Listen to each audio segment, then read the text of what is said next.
Marinês até já mandou pergunta aqui. Já. Por que pneumo? Pô, você entrou pela pediatria, por que pneumo no fim das contas? Bom, eu fiz um ano de clínica e o que eu gostei no primeiro foi de hematologia. Pelo grupo, do grupo de hematologia.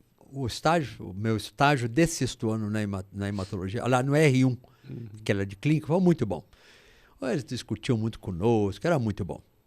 Mas o que era mais clínico lá na Escola Paulista era a nefrologia. Quem fizesse nefrologia naquela época seria um bom clínico.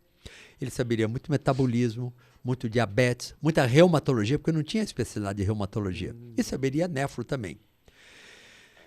Naquela época, um professor que chamava Manuel Lopes dos Santos, que no quarto ano eu já tinha feito pesquisas com ele em cachorro, coisas assim, ele resolveram criar, no nosso primeiro ano, que seríamos da especialidade, foi em 72, a pneumologia. Então, nós fomos a primeira turma de residente em pneumologia da Escola Paulista. E naquela época, ele criou a pneumologia de tal modo que fosse muito clínica também, porque nós queríamos que fosse bastante clínica. E eu acabei indo lá pelo Manel, que depois fiquei muito amigo dele, viajar junto, e por ele também ser um líder, né?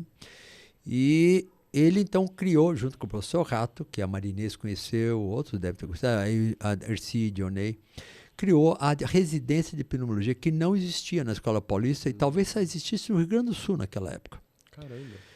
E foi um sucesso, porque nunca foram tantos residentes para a especialidade. Nós éramos 5 e depois mais uns 6.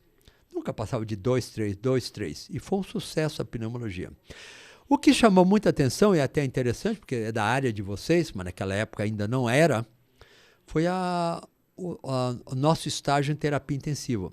Só tinha uma terapia intensiva em São Paulo, só uma, que era do Sírio-Libanês. E tinha sido criada 1 ou 2 anos antes, talvez uns 2 anos antes. E nós, no programa que discutimos com o Manuel Lopes, queríamos fazer terapia intensiva. Na escola não tinha, lugar nenhum tinha, só tinha lá, em São Paulo inteiro.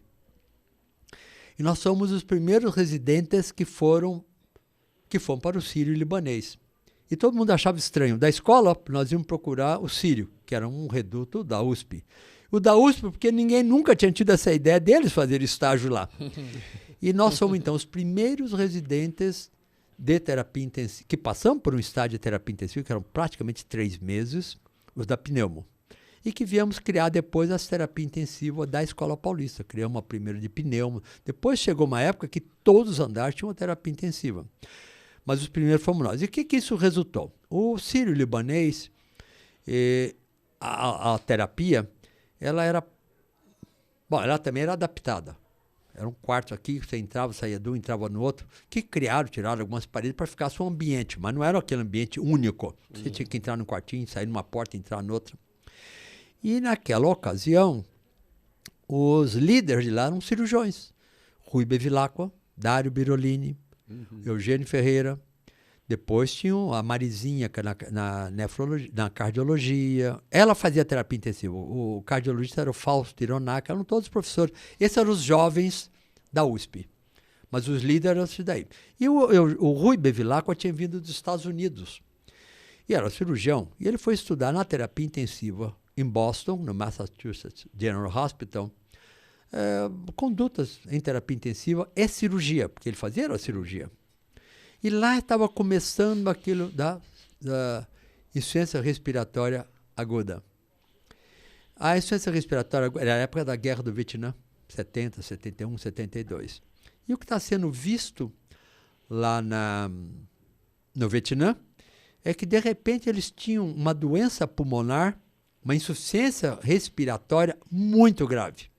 E acontecia de vários modos. Grandes traumatizados. Quem recebia transfusão em grandes volumes de transfusão.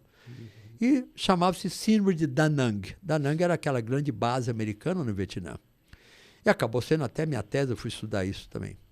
Então nós fomos estudar e o Rui foi para os Estados Unidos para estudar a insuficiência respiratória. E ele dizia para nós, vocês têm que tomar conta disso. Nós somos cirurgiões, nós não queremos tomar conta disso. E realmente, durante uns 10 anos, a Escola Paulista foi a líder em insuficiência respiratória.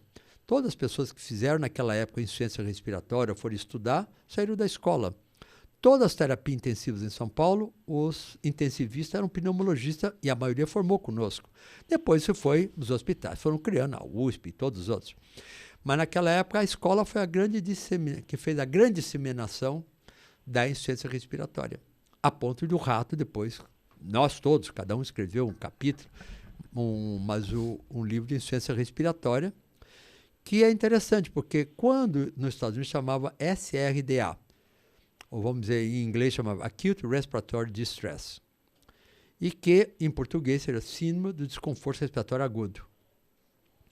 Mas aí o Aloysio de Paula, no Rio de Janeiro, não sei por que cargas d'água, ele escreveu um livrinho e pôs o nome de SARA, e todo mundo acha mais chamar de SARA do que SDRA, né, Síndrome de Desconforto Respiratório do Adulto. Mas distress, em inglês não é angústia.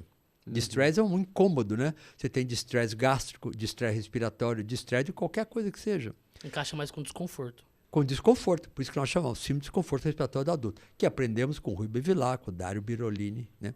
Mas o Aloysio de Paula não fazia terapia intensiva, ele era pneumologista, mas não era terapia intensiva, ele fazia clínica, foi diretor do Museu de Arte Moderna no Rio, sabia muito, era um erudito. Mas ele colocou SARA e ficou, porque é muito mais fácil SARA do que SDRA, né? Até hoje. Até hoje, né? Mas a USP voltou já, de 2, 3, 4 anos para cá, a chamar de síndrome de desconforto respiratório do adulto. Porque não é angústia. Angústia é outra coisa, né? Eu uso ARDS, que em inglês é muito mais fácil de falar, né? SDRA é muito longo. ARDS. O que você tem? Um SRDA. ARDS. SARA. Mas então, na residência, por que eu fui fazer pneumo? Porque nós todos gostávamos muito de clínica e o Manuel nos prometeu que ia ser uma residência bastante clínica. Realmente, fizemos terapia intensiva, que ninguém nunca tinha feito. Passamos na hemodinâmica para fazer cateterismo, que ninguém nunca feito. Então, nós fizemos uma residência de pneumo e clínica. E no nosso residência de pneumo, nós tínhamos um estágio obrigatório, que era pesquisa em animal. Nós ficávamos 2 meses fazendo cateterismo em cachorro, pesquisa, etc. E eu acabei fazendo até meu doutorado em cachorro. Retirava sangue de cachorro, deixava uma semana estocado e reinfundia em cachorro. E depois fui estudar o pulmão dele com a arteriografia, para ver se ele estava embolizado, e tinha. E fui estudar microscopia eletrônica, para ver o que acontecia no pulmão, que aparecia, diminuía corpos lamelares e tudo. E essa era aquela época. Então fui fazer porque era novo, era bastante clínica e era uma novidade, né? E acabei gostando muito de pneumologia. Olha que interessante.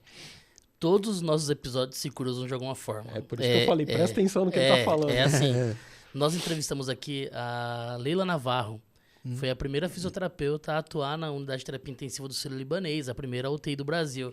E ela comenta que ela foi convidada pelo professor Bevilacqua. Rui Bevilacqua. Nessa mesma época. Justamente porque ele estava voltando dos Estados Unidos e ele já tinha visto a atuação do que ele chamou de fisioterapeuta, que não era, né? Que ele viu lá na época. Sim.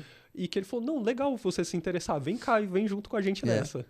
Nós entrevistamos na Fira Hospitalar o professor Carlos Carvalho. E ele conta sobre a criação da UTI da pneuma em 77 no Instituto Central. Você vê, 6 anos depois que nós fizemos o nosso estágio no Sírio. Essa construção, a professora Maria Inês comentou também da atuação dela já pelo INCOR, mas ainda no Instituto Central, até finalizar a construção do INCOR, a transição. As coisas vão se encaixando de uma forma. Então, mas essa história, de repente, já vai sumir. Porque nós não vamos mais contar essas histórias. Mas a gente está aqui para não deixar. A gente quer ouvir essas histórias. Deixa guardado. Então, mas isso seria interessante. São vários aspectos da medicina, da fisioterapia, ou da saúde, vamos dizer assim, que deveríamos sentar essas pessoas. Cada um conta o seu pedaço. E vai ter pedaço que eu não lembro, alguém vai lembrar, né? Você veja, seja da fisioterapeuta. Lá, e foi a primeira vez realmente que começou-se a se ter fisioterapia na terapia intensiva. Que legal, cara. Cara, muito legal minha cabeça tá...